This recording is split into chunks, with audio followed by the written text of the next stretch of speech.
Hello all, I'm Akhil George and I have my colleague Shilpa Fadness with me. Welcome to the latest edition of the Times Techies Web. Today we'll explore how cutting-edge technology is transforming the fashion industry, from smart fabrics and AI-driven design to 3D printed couture and sustainable production methods. We're witnessing a digital renaissance in fashion. Join us as we unravel this exciting possibilities at the intersection of style and innovation and discover how technology is really shaping the future of what we wear. Whether you're a tech enthusiast or a fashion aficionado, there's something for everyone in this web. So today we have with us Sharmila Senthilraja. She is the industry platform leader for consumer products and retail at Capgemini in India. In her current role, she is responsible for spearheading Capgemini's industry capabilities and fostering innovation. She formulates go-to-market strategies, drives revenue growth, manages client relations, collaborates with partners, and nurtures industry talent. She's also a pivotal member of the Capgemini CPR Industrial Council, where her responsibilities encompass driving the global strategy, developing offerings, and enabling global market and business units within Capgemini. She's also a seasoned leader with over 25 years of multifaceted experience in both business and technology roles. She has held key positions at renowned companies such as SAP, IBM, Future Group, KSA, and RPG Group. Welcome, Sharmila. Thank you so much, Nikhil. We have with us Sibichan Mathew, is a professor of Fashion Management Studies at the National Institute of Fashion Technology in Delhi. He has a doctoral and master degree in Economics and Business Administration, Fashion Management Education from the School of Fashion Management and Design, Amsterdam, and customized training in retail research from the Center of Retail Research, Netherlands, and SASCOM, Italy. Dr. Sibichan received the Jain Els Visiting Scholar Practitioner Award in 2021 from the International Textile and Apparel Association in the US for his leadership in the India-US Collaborative Research Project. Welcome, sir. Thank you, Shilpa. We also have with us Kavita. She's the CEO and co-founder of KiksAR Technologies.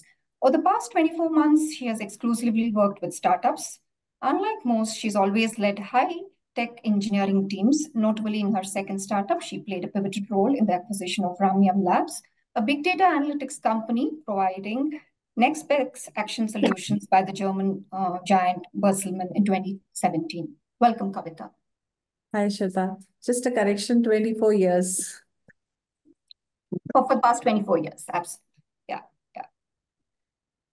And we have with us Nikhil Jain. Nikhil is the head of products at Ajio. He's passionate about his product strategy, and he's a product leader with over 14 years of experience driving product strategy and execution in the dynamic Indian startup landscape. He thrives in fast-paced environments and has proven track record of launching and scaling successful products. His expertise lies in solving customer and business problems using latest tech. Welcome, Nikhil. And those of you who are viewing this can send in questions to the Facebook comment box. Akhil and I will put them to the panelists. This question is to all the panelists. Fashion tech has rapidly evolved in the recent times. What are some of the trends that's driving the sector? Who wants to go first? Nikhil? Sure, I can take a stab at it. See, as we speak about fashion tech, the AI revolution, we are in between an AI revolution right now, right? Whatever was significant in last 2 years back, right, is not significant anymore, right? In 2 years, the industry has changed that much that in last decade, the changes were kind of not there. Whether we take it from reaching out to customers, what customers are seeing, what they are perceiving, how they are utilizing technology is also changing, right? And one of the major changes has come also from the adoption perspective, where customers are now adopting to new technology where the technologies existed, usage was low and everything. Right now, it's been a revolution in last few years or so, right? And that is primarily driven from the ease and cost of implementation, also from the marketing campaigns. If you look at major brands like Samsung and Apple, and they are talking about technology rather than selling the products, right? Meesho, for that example, came with an ad campaign of image search, right? Which is again a technology-driven thing, which is very critical for the fashion industry because the inspiration comes from somewhere else, and you want to find a particular product for yourself. Anyone else want to jump in, Sibichan? Yep. Yeah, I thank Sharmila for the invitation, and thank you, Shilpa and Nikhil and your whole team for zooming in on the homonym fashion technology. I would like to take a minute or so to put the key words fashion technology in context. When the National Institute of Fashion Technology was set up by the Ministry of Textiles nearly 4 decades ago, it was in technical collaboration with the Fashion Institute of Technology, New York. At the time, the word fashion was novel to India. Perhaps that is the first time the term fashion technology was first ever used in combination. So the something which, when tech meets style, addresses the most repeated terms in the definition given in Chapter 1 2E of the NIFT Act 2006. That is style, and makes it connect to tech. Some of the major trends driving the evolution of fashion tech is an acceleration in the number of brands on the net, and the consumers accessing information through personal devices such as mobiles, notepads, laptops, before shopping for fashion and buying online. This is resulting in increased consumer digital signals. AI fashion tech is generating not just style recommendations, but a variety of use cases based on these origins. Yeah, technology is fully woven into fashion. When this is combined with augmented reality, interactive technologies, the excitement levels will be different. So I leave it there. Sharmila, what's a hardcore tech company doing with fashion? Thank you, Akhil. I must thank Times of India Group for putting this together and all the other panel members who could join us. Yes, coming from a technology world, what we are seeing is this global phenomenon of disruption. And this is not just in terms of geopolitical stability, but environmental shifts and the economical concerns. And therefore, what we are seeing is all of this is transforming how industries are managing this. And they're managing this through technology. And similarly, I think technology has also evolved so rapidly that it's almost morphing the way industries are shaping up. And this, in fashion technology, I think is a 360-degree impact. Whether you look at it in the front of the house, which is how consumers are interacting with fashion brands and how fashion brands are presenting themselves to consumers. It's completely digitalized. You walk into a store today and you're able to just whip out your phone and scan a 2D QR code, and you'll know everything about the product. Where was that beautiful jacket made? What is its material? Is it recyclable or not? You can walk into automated fitting rooms and you need not walk out every time to get that additional size or a different style. You can, at the tip of your finger or click of your mouse or even the command of your voice, you're able to shop today. And this is what we are seeing, how technology is shifting. Even at the back of the house, how product is made, what kind of raw material are we putting in? Smart fabrics that are going into garmenting technologies and optimization of how quickly can you make garments.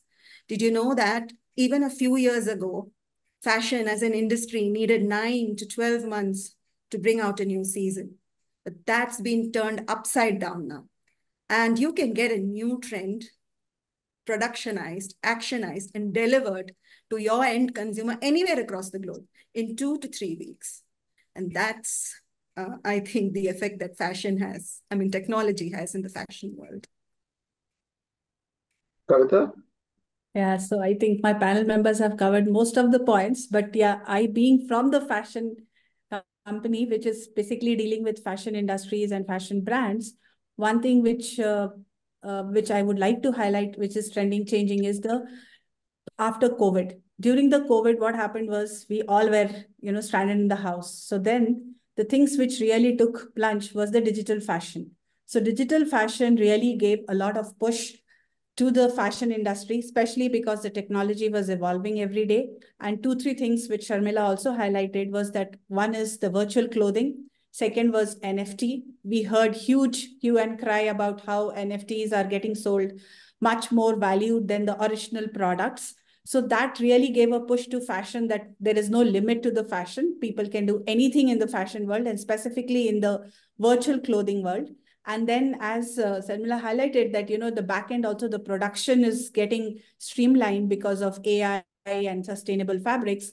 The thing which is technology is helping is basically, I would say, is on-demand production. You could, like the way we said, that you could personalize a product. Because why I'm highlighting this point is because we have got brands which have required this solution, and KiksAR is offering them the solution where a personalization is becoming the niche solution for that brand to be their USP. So I think technology in every back end, front and fashion is helping back end, front end, even basically in the online and in the physical, both world. Yes, and recently at Capgemini, we acquired a deep tech company called Altran, which is completely into engineering. Therefore, how can we optimize operations, and how can we make this transition from 9 months to 2 weeks are things that, we help our customers with, right from sourcing, right from production, right from matching demand and ensuring that we are sending the products out to the right customers and our customers' customers in the shortest route possible and with the lowest cost. This is all enabled through technology. True. Yeah, if I may add a point, that you also see the birth of prompt designers. I think that would not have happened, without Gen AI. Yeah. So you can create new designs and patterns. AI algorithms can personalize recommendations, and what you see is AI, as Nikhil mentioned, is penetrating, and the speed is rocket speed. So which model or which chatbot would you go to for something like that? We have a series of things. I'm sure that tech experts are sitting there, but you have Midjourney, you have Purple AI, you have Raspberry, you have DALL-E 2, you have Stable Diffusion. I mean, the list goes on, but I'm sure that the practitioners would be able to supplement to that. The text to picture model, they'll help in this. Okay. Sharmila, Kavita, maybe you can help us understand this phygital retail world, the coming together of the physical and the digital. You mentioned things like interactive fitting rooms and digital storefronts. Maybe you can let us know exactly how technology is augmenting that consumer experience. What are you saying? Yeah, so I think one... Please go ahead, Kavita. Yeah, thank you.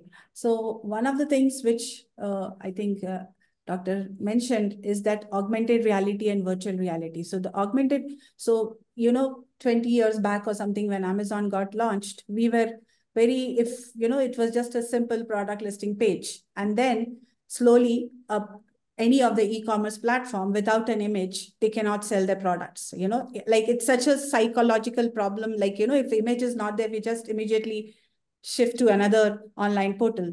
Now the technology and the fashion is coming to the place where augmented reality is helping us to get into the 3D visualization. So now the world is moving towards, that is what you are seeing all the generative AI platforms telling that, text to image, text to video, all that has been solved.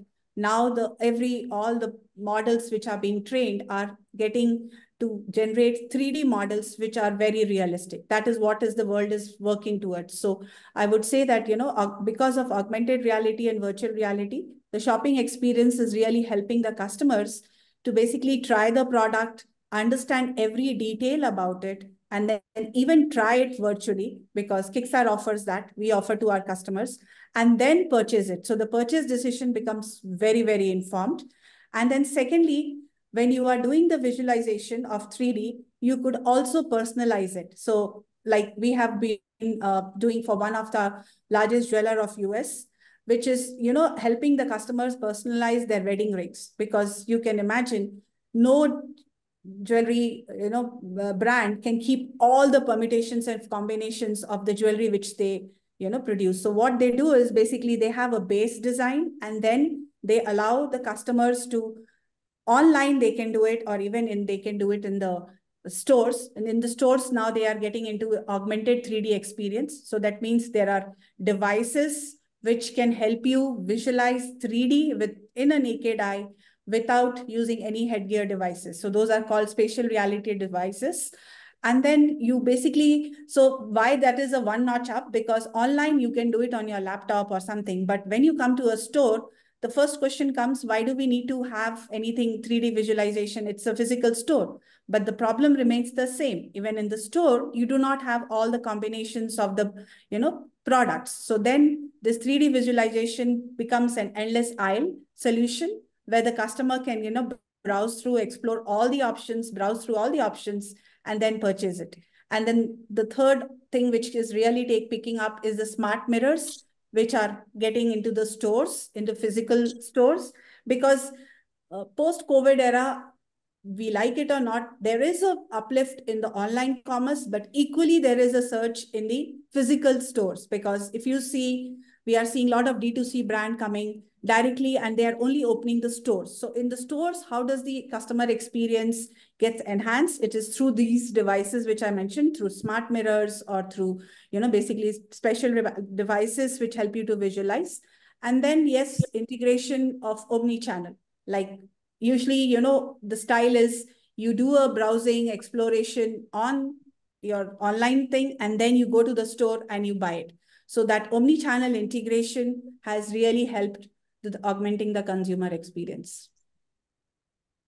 And to add on to what Kavita is saying, I think there is a huge shift. And yes, I would like to agree that the store is at the center now. But strangely enough, thanks to COVID or thanks to probably the new cohort of customers coming into the shopping, age, which is the Gen Z, online has become almost second nature. And what we are seeing is moving from researching online and going into the store and buying is almost 50%. Similarly, seeing something in the store and then going into your online world and shopping is also equally prevalent at 54%. So it's actually a hybrid world now. People start their journeys online and go offline, from offline to online. Therefore, how technology is able to put that shopping journey together at the back, I think that's what we are seeing. And in phygital, what we are seeing is the attention is at the store now. And there are a few areas in the store which, retailers are thinking of improving the customer experience. And that is typically, at least in the fashion world, in the fitting rooms. And things like magic mirror, things like automated capability of communication from the shopper and the shopping assistants. So you don't have to all the time go out now and pick up a different size, a different variety. Right from inside the fitting room, you're able to communicate and they're able to, bring the required garments to you. And this I saw in one of our clients' stores already enabled in India as well as in the international chains. And we call it our connected commerce offer. Similarly, the other area in the store where we are seeing this technology come into play is in the checkout. Now, checkout has always been that one part of the store which had the greatest friction. So how can we make a customer walk out seamlessly? It is scan and go, or is it a multiple scan of the entire lot? And this I saw in a casual wear brand. And this I saw when I was shopping for my son. You know how that is. You have two big bags. And here I was dreading that I'll have to wait for such a long time to get everything scanned. But that lady at the checkout counter, she just said, dump everything in this cart, man. That was a smart cart. And it scanned everything. I went back to the hotel and actually checked. Every item, single item was scanned and the promotions applied. So everything that makes a shopper's journey easier is a space where technology has an option and where we can look at creating greater experiences. If I can add a point to that, Akhil. Please. Yeah, I have witnessed the growth of retail from what it was before to what it is now. In fact, the reason why we are discussing fashion tech is because it is one of the primary needs of consumers, and therefore, fashion, unlike food, was the sector that got organized, and therefore we led the physical retail growth. And In fact, before COVID, prior to COVID, you had e-commerce already in place. So only, COVID helped the consumer to reach out through a different channel. Therefore, it was not, COVID was not the reason for the technology shift. The technology was already there. Consumers were not, were hesitating to actually onboard. Now they are there.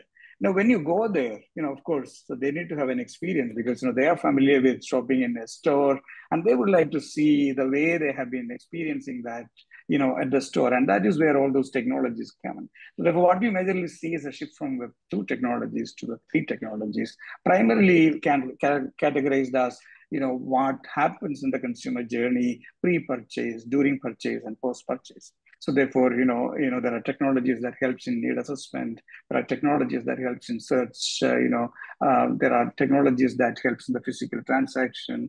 There are technologies that help in the physical acquisition. There are technologies that help in the follow-up service as well as in the loyalty management. Therefore, a lot of work has gone into it, and but you need to be always keeping that. This is not common to all. It depends on who your target customers are.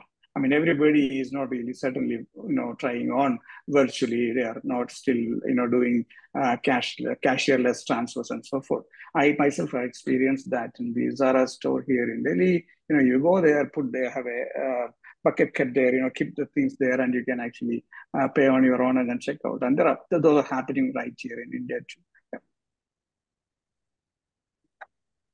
Right. There have been several discussions on how when fashion meets technology, right from material manufacturing to performance, there's an impact. And there are very interesting insights that it's throwing up. So if I can invite Dr. Sibichan, Mathew, Sharmila, and Kavita to this conversation as to how technology can enable sustainable fashion. If I can ask you to share your thoughts on the same. Well, I think it is at every step of the value chain. At every step of the value chain, there is some way through which we can leverage technology to make our earth safer and to make fashion sustainable. Today, as you know, fashion as an industry is the poster child of one of the most polluting industries. And that's because of its manufacturing process. That's because of the amount of rejected garments, excess inventory, which is being dumped into third world countries or into landfills. So fashion industry probably has also taken up the mantle of looking at sustainability and how we can probably change the way we are operating. And it begins with eco-friendly materials. It begins with bioethical fabrics. People are already experimenting with synthetic silk, with lab-grown leather, with recyclable material, with whatever is probably unsold. How can it be repurposed and recycled? That's one way. And the production facilities themselves through automation, through AI, to ensure that you are only producing to demand and you're not making to stock. And also supply chain in terms of sourcing sourcing from the most ethical countries and sourcing probably from the nearest location, ensuring that transport is reduced, probably manufacturing near shore instead of carting things across the globe. In terms of transparency as to what is the carbon footprint, we can measure, and whatever gets measured gets managed.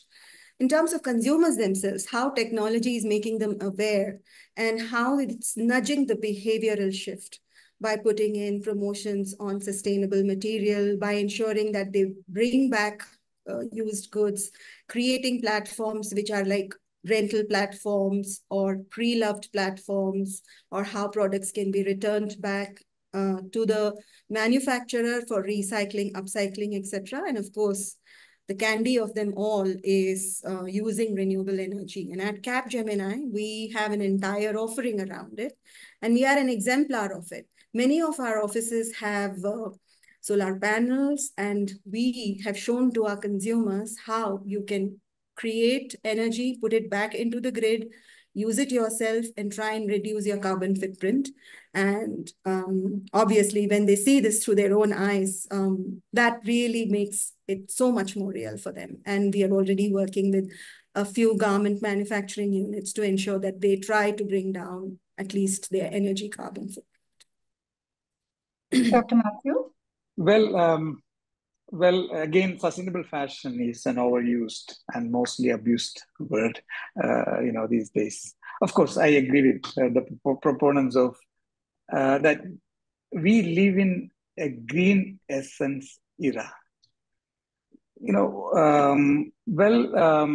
When you look at fashion, it starts from conception to construction to consumer connect. I mean, that's how I put that sequence. So therefore, you need to think about what can be made. At that time itself, there are certain processes. I mean, you have been using a lot of papers to actually try out, what. Now you have essentially, that has all gone into digitization, and then that is saving a lot of papers out there. So you get into, and even before you make a garment, there is a lot of sampling that happens. So therefore, it has gone into something called virtual sampling, and there are firms, that are helping out, and that has in fact reduced to some 70% of the type of waste that used to be happening at that stage.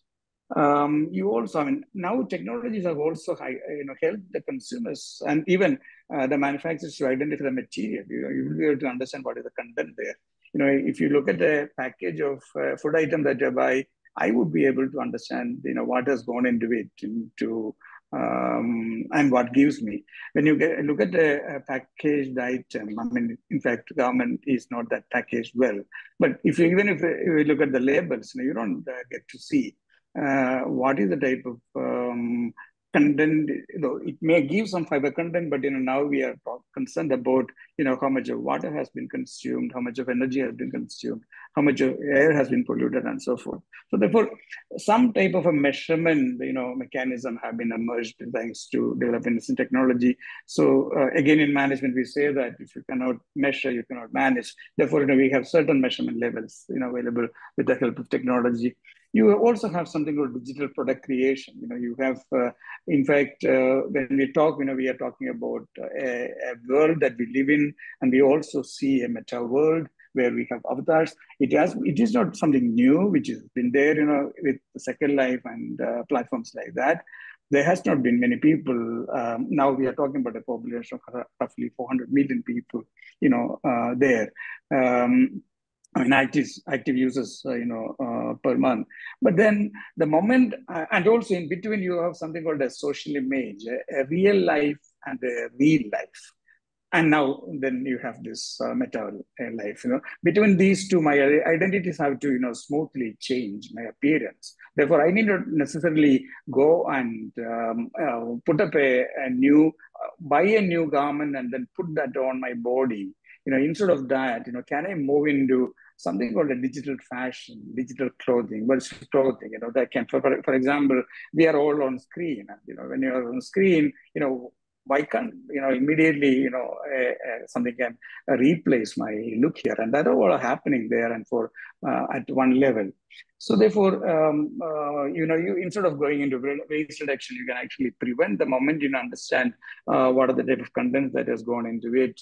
And I think sustainability again is seen as something which is preventing others to step into that space.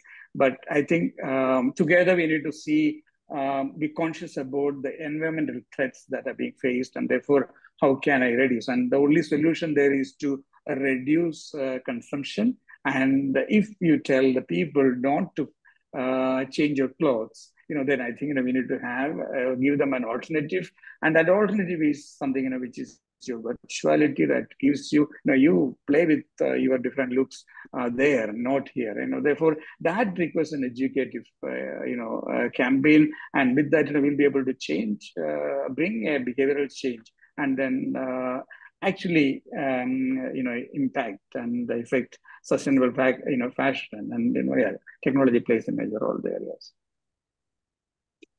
Kavita? Yeah, so I think Dr. Sibichan highlighted both the points. So what at KiksAR, what we have done is that complete supply chain management of fashion technology. So how do we have called it in a very non-technical word, layman. So there is a design, there is a create, and there is a sell. So what we believe is at every part, at every process, and at every module, if you create a sustainable solution, the things can be better for the Mother Earth. So what we have done is we have gone one step ahead and created a generative AI platform, which exactly does this, what I said. So what we do is basically first creation is done, as Dr. Sibichan highlighted, there are virtual samples. So, that complete supply chain of creating first the samples of the clothing and then sending it to the manufacturer. Then manufacturer decides on the sample, then the apparel is created and that sample is sent. All this back and forth, which is time consuming, lot of inventory management, and the process is taken, we have completely virtualized it because of the technology. Like, as we said, the technology is evolving and really helping the fashion industry. So what we have done is there is a virtual sample, then there is a virtual product, which is going to be looking as real as possible. And why do we say that?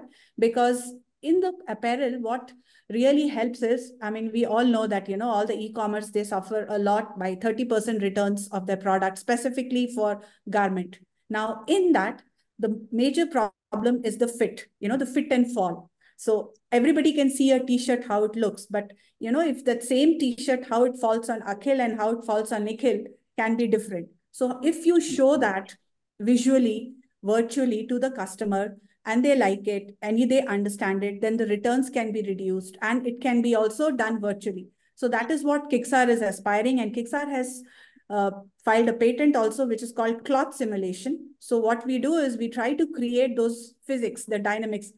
Dr. Sibichan will understand the cloth has a physics. When you move, the cloth moves as per the gravity of the cloth and the external environment. So with that, we are able to showcase that virtually. So that means the consumer understands how the product is looking, how it will fit on it. And the fit on the individual is also already solved. Like, you can use your own avatar and you can use your digital avatars and make them wear on it. You can give your size and everything. So that has been solved. That is not a mystery to be solved. What is still not solved is democratizing on the web. Basically, why I'm saying democratizing, because yes, you can create a heavy solution which can be installed on the on your laptop and then work on it, but that will not help end user. What you need is something like, just go to the browser and type it, and then you access the solution. So that is what we are helping, or we are trying to solve that problem by creating the physics on the cloth and showing the simulation in real time to the consumer, and then reducing that cycle of returns, misfit, not meeting the expectations. And then this is not only for consumer, this is also in the supply chain. The manufacturer and the brands, they can also see it. And then at the last, we also allow the, we are in tie-up with a lot of, in Bangalore and in Chennai and in the NIFT Delhi also we are asking the fashion designers that, you don't have to get into that grill of doing on the paperwork and all. You can create the product itself and share it as a URL, just like you would have seen the Sketchfab and all, where the 3D models are shown and shared. In a similar way, we are creating an ecosystem for designers where designer could create their own personal collections, which is very privy to them, and then they can share it to the manufacturers and do it. So this is how we have used technology and try to create a sustainable solution. And we have also augmented it with generative AI. So a 3D generative AI product can be created using a generative AI prompt. So this is what we feel that technology is helping to create the sustainable fashion. Dr. Sibichan, what's happening at NIFT? Do your students have to start engineering courses also on the side now? Or is there any few trending courses? I think that is something, again, requires some education. In fact, we had a visitor from Harvard, and they were saying that, and to their surprise, they came across a management program being run at an NIFT, and they were saying that, yeah, you are a right-brained institute in a left-brained institution. Now, I will discuss the courses first and technologies later. NIFT is a three-legged institution offering courses under 3 major disciplines. We have there are design programs, there are technology programs, as well as management programs. So you can say that it's a IIT, IIM, and NID under one roof. Design and technology programs are offered at the undergraduate and postgraduate level. NIFT also offers PhD program. Design programs offer around 80 to 85% of the total seats. Strength is followed by fashion technology and fashion management, and that is where the impression coming from outside that it is only design. But you have equal, and when you have these courses, the beauty is that there is a lot of interdisciplinary exchange of ideas happens. Within design, again, there are various subspecializations. We have fashion design, we have fashion communication, we have textile design, accessory design, knitwear design, leather design, and the newest kid on the block is interior design. All these courses have labs and workshops specifically designed for the specialization. NIFT has been an early adopter of technology ever since its adoption.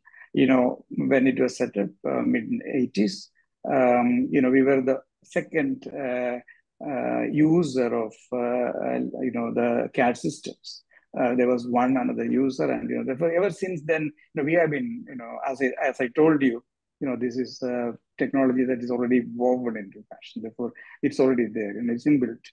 And also since the beginning, it has been using textile CAD, AutoCAD, and students get hands-on training on Adobe 3ds Max, CorelDRAW, Python, Clove 3D, fashion-specific ERPs, SPSS, and many more. Of course, ChatGPT and things like that need not be taught to the students. They invent, and because the usage are multifarious there.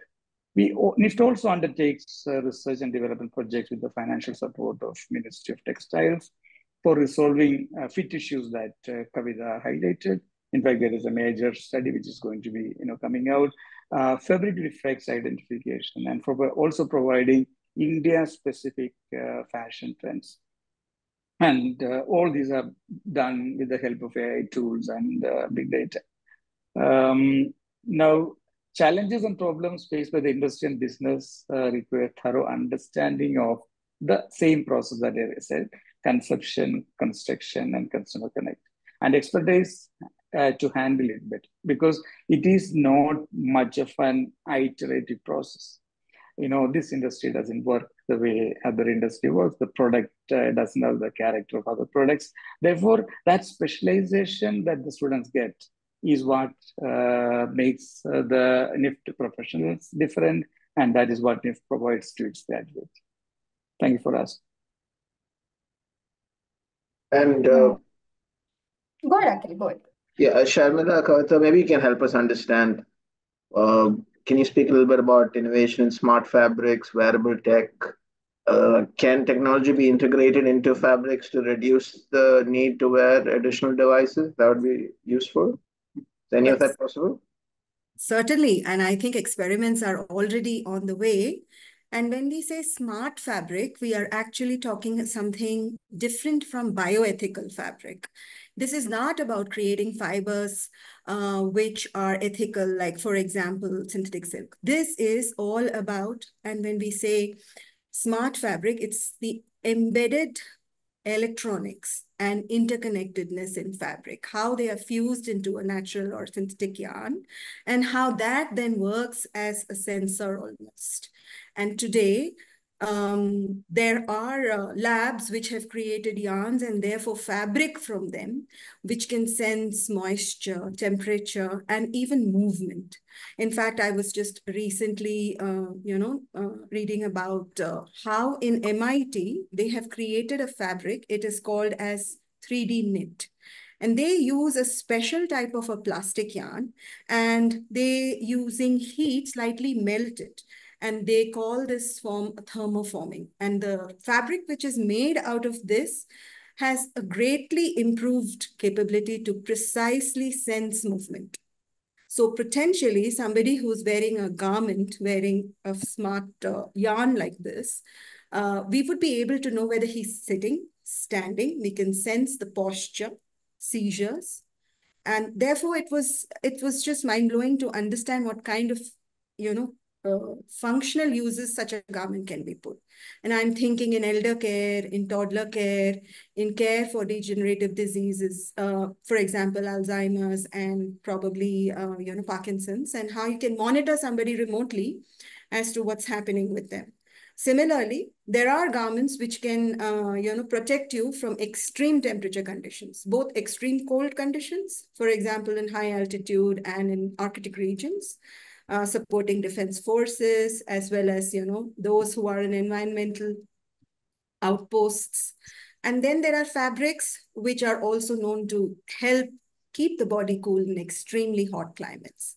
And then, of course, there is application in the sports field, where we have now created fabrics which have extremely high flexibility and tensile strength. Therefore, the amount of aerodynamism and the flexibility it can offer an athlete is unprecedented. So I think it's really interesting to see where technology will take fabric. Yeah, I mean, I think I completely agree with Sharmila.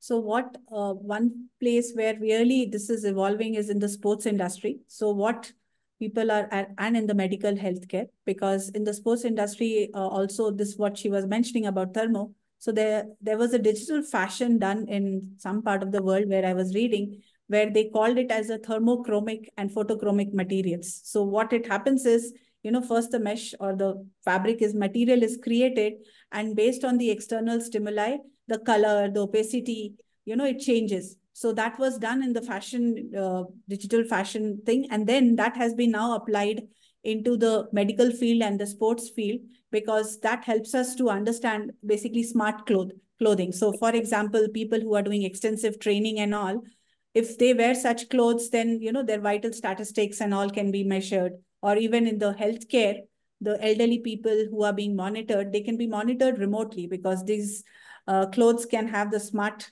stimuli. And then also if you embed electronic or NFC or IoT, one of those things, which is already available, like, the chips are so thin that it can be just put it in somewhere, then we don't need the smart watches which we are wearing on your hand, because your clothes can be giving you the vital statistics, which we keep seeing it, how many steps we have climbed, how many, calories we have burned. Those clothes can be done. So yes, it is, the technology is making us to think limitless. It all depends how much of, I would say the only constraint which is adoption and the hardware. Because if you see, the software is really evolving, but the hardware part is not growing as the software has to grow. Because as soon as there is a new chip generated, NVIDIA says there is a shortage of chips.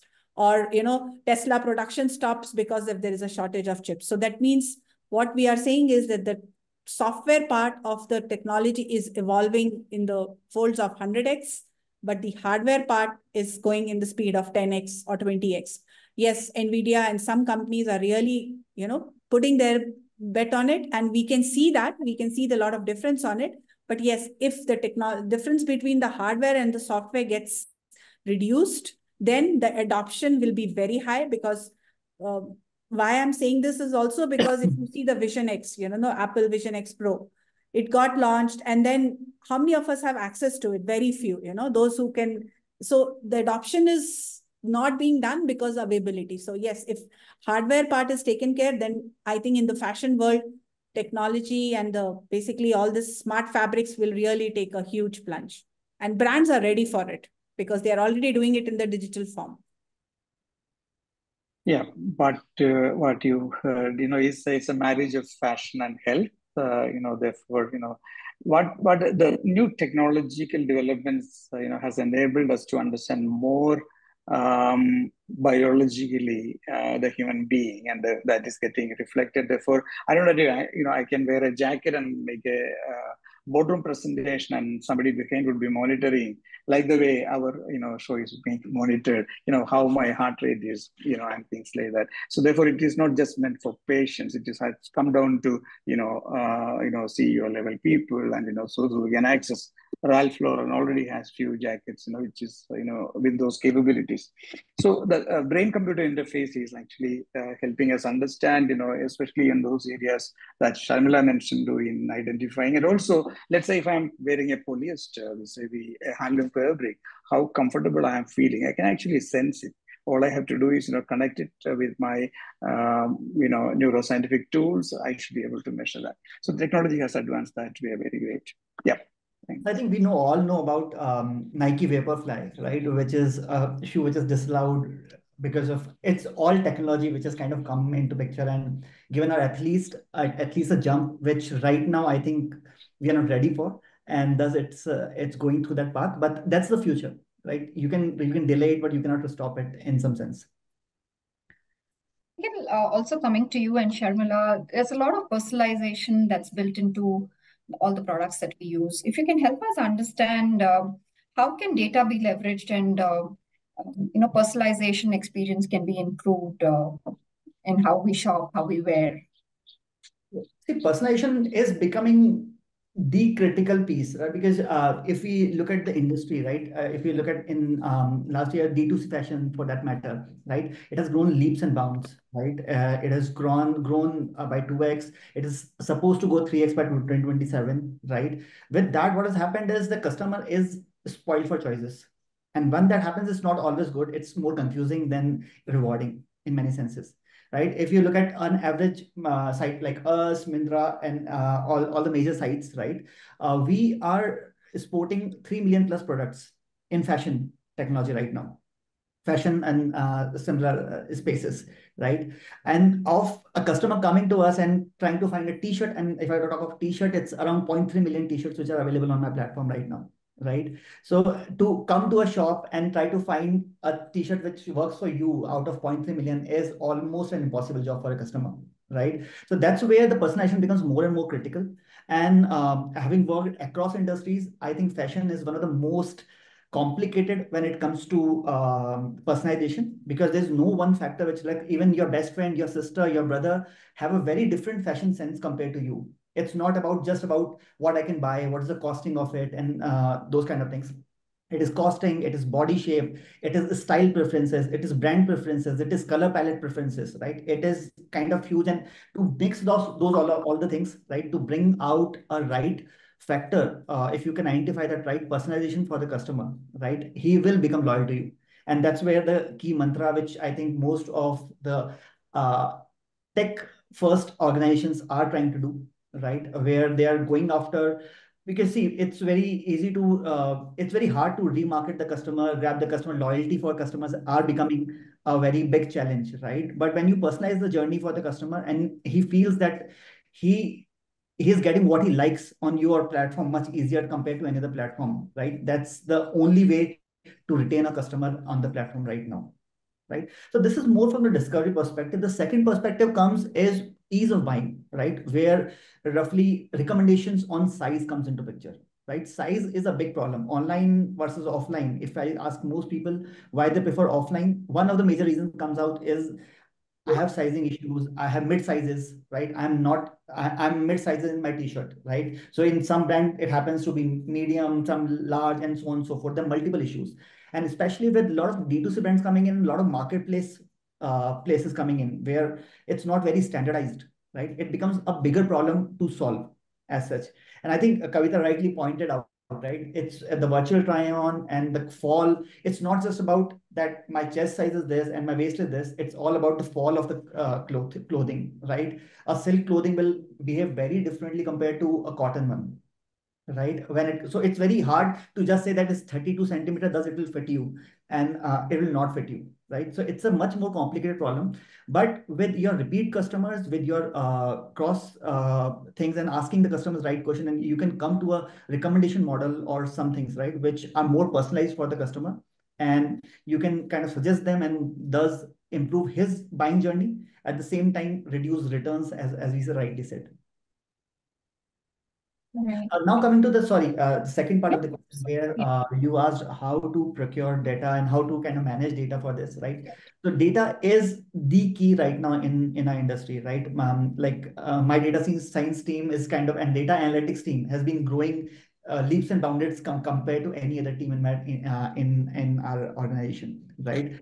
Because it's very critical how you perceive the data, because data is available. The customer comes to your platform, he browses a lot of products, he buys a lot of products, right? He is going to other platforms and kind of coming from there to you, and the journeys can be matched. But it's very hard to kind of come to understanding how to perceive that data in a format which is usable at the end of it, right? Obviously, a lot of players are doing different things for it. Like first is, if I look at Spotify, they are doing user inputs, right? When you go to Spotify first time, they ask you 5, 10 questions, and then they customize your personalize your journey for it, which is the more the user input first kind of thing. Then there are reviews, ratings. I think Amazon is doing an amazing job on that, right? Where the user reviews is something which is a big chunk of suggestive model for them, right? They depend heavily on the ratings and reviews to understand how the marketplace quality is coming in, right? Because it's an open market for them, right? Then the third and the most critical part is where customer doesn't know that he is doing, and he is kind of giving us data, which is more from your browsing behavior, what t-shirt you are seeing, what time you are spending on a particular t-shirt, what you are searching, right? What kind of videos you are browsing, right? All those gives us a lot of information which can be used and kind of processed to personalize the things. Is any of this happening? Most of them is happening. What I have told is already what we are doing day in and day out, right? If you come to Ajio, you will feel there's a lot of personalization which is already in picture. Obviously, customers, it's hard for customers to feel where how personalization works, because they feel, okay, this is what I search for it, jeans, and this is coming. But while you search for a jeans and while Kavita Jan searches for jeans, right, we will show different results. Kind of try to customize for each of the customers, given we know about you. So right now, people don't even realize that we're getting. True. So yeah, okay. To answer the question, yes, these personalized engines have been around for some time, at least 4-5 years. But what we see, especially now with the new cohort of shoppers, the Gen Zers, in fact, millennials are also very comfortable shopping online, but they are already yesterday's news. The new shopping cohort, they are a lot more aware, they are a lot more individualistic and value their choices. Therefore, something which is recommended to them and something which is given to them as something which probably is tailor-made is received a lot more positively. And therefore, yes, recommendation engines are becoming a lot more relevant. And I would like to agree with Nikhil that today data and how we use that data is the challenge. And that's where at Capgemini, we have our insights and data team. It's the fastest growing team, and the biggest transformation projects we are doing is around data. Because if you look at retail as an industry, it's probably the one which has the largest proliferation of data. You have data from consumers, you have data from products, you have data from stores, and you have data from your vendors and suppliers. How do you bring all this together in one platform? And therefore, how do you make that right recommendation to that right customer who's walked into that right store on that website and buying that brand? In fact, we had delivered something called as a shopping concierge a few years back. And the way we then tried to do, and we had to sift through 250 different tables. Now, retailers are very, very known for multiple different databases, and each one of them catering to very specific information. Customer walk-in, which POS still they are shopping at, what brands they have shopped, are they shopping at weekends or month ends? Do they shop promotions or do they shop new launches? Are they very biased towards specific designers? So we created what is called as the digital DNA of the consumer. And of course, this can be only done through those consumers whose data you carry. If you have a great CRM system, that's when then you can create a recommendation engine. Similarly, products are no less. Product attributes are huge. And what your ERP system may carry may not even be 10% of what you need. So then you buy data from outside. For example, whether the style is this specific color, is it sleeveless, is it classical, is it summer, is it what kind of fabric, what fall, what fit. So we tabulated all this, we sourced the data from many different places, and we put together a shopping concierge.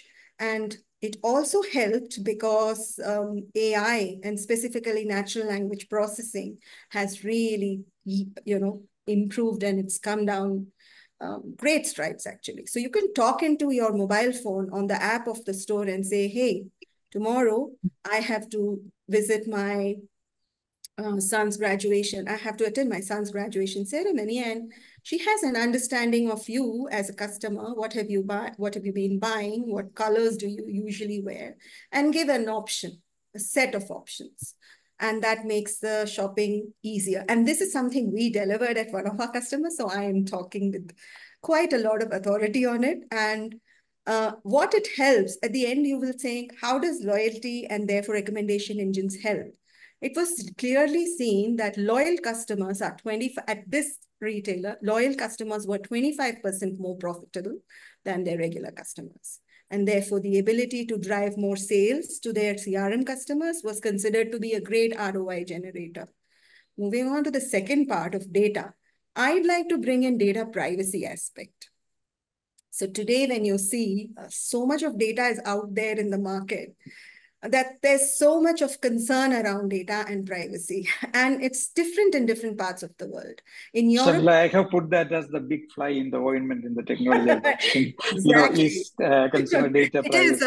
When I walked into a store, nobody understood, who came in. Now, the moment you log in, then you have everybody it. knows. So in the store, all they require is a mobile number. I mean, you have it, and you already actually given your kudali to the retailer, and they're able to actually, yes. forecast it the way. But by the time I understood everything, the customer's preference has totally shifted. And it's not the same. I want a soap, and unfortunately it's not the peers I am buying. Peers will come in the same piece, but it's fashion. Fashion has a different, and by the time you understood everything, then the magic, there is a complete change there. So it's a challenge, and therefore, that's something which, Fashion may change, but fashion also has great influencing capability. You can influence a shopper's preference through suggestions and through offerings. And I do agree, the fly in the ointment is data, but I also am seeing changes in the marketplace where third-party cookies are going to be phased out. And therefore, then what? How would you then look at creating recommendation engines? Probably you will have to look at only your own first-party data. And that's when probably all this information would be required to be created. And yes, governments are pulling in tight into regulations. There is GDPR in Europe. It is the most stringent. In India, we have the DPDPA Act, which was signed in by our president on 11th of August, 2023, which is last year. So it would be interesting to see how retailers and their technology partners are going to step up and still create all these data-driven solutions. Okay, we're out of time. Maybe we can just take one last question. Maybe all of you can let us know, what is that one futuristic trend in fashion tech that will soon be a reality? Maybe short answers from everyone. Who wants to go first? Yeah, so I think from the last question, I would say is basically 3D personalization, visualization, and basically the 3D printing, because as we said, personalization plays a very important role. So keeping that in mind, for me, the future will be 3D visualization, printing, and personalization. For me, circularity is going to drive e-commerce. Already big Western markets, are getting into rental and resale and so forth. 3D, printing, 3D product development is going to ease sourcing, sampling, approvals, and will become a reality soon. And finally, from my side, a fantasy that I used to ignite the imagination of every fashion management student of NIFT New Delhi, that too soon to become a reality. A day when the rays emitted from the wearable devices or synced Internet of Things devices, IoT devices, would cover the parts of the body on your timely requirements with the colors and patterns of your choice that never shuts off, even when you slumber. And that is where you can actually reach. And so therefore, I imagine a world which has got no materials, everything is technology. Learn to survive within that environment. Thank you so much for the opportunity to be among all of you. Sharmila? I think the future is brands are going to continue to offer shopping to consumers where they want, when they want, and whatever they want. Therefore, the proliferation of devices through which brands will reach out to us. And we can just never escape from shopping. That's on a lighter note, but I think the new thing on the a new kid on the block that we are seeing is voice commerce. And that's the next level of convenience. And that will soon come into our hands. Nikhil, you get the last word. Yes. So for me, it will be, and it's very close also. It is this short video format, which is one of the most consumed format right now, right? And from there on, the shopping has to be enabled, right? Right now, shopping is not a part of it, and even it's just a tagging, some influencers tagging something. It's not automated. It's not things detecting what is there in that video and kind of directly trying to give you a view. And that is one of the technology which will be the next big thing, because the consumptions and audience is already there. It's just for somebody to crack it. So it's beyond just clicking on a link. Yes, it's just that if you are seeing Coffee with Karan and you have to buy that particular mug, I think that mug is at 315 at this place. Yeah, love you. You just have to command and say, I want it. I want it. Okay. Thank you so much. From the Times Techies team, we would like to thank Capgemini for partnering with us. And thank you, Sharmila. Thank you, Nikhil. Thank you, Kavita. Thank you, Dr. Sibichan, for joining us today. It was lovely to have all of you on our platform and hope to have you all again. Thank you so much. Thank you. Thanks, everyone. Thank you for hosting it. It was a great show. Thank you so much. Thank Take you. care. Bye-bye. Bye.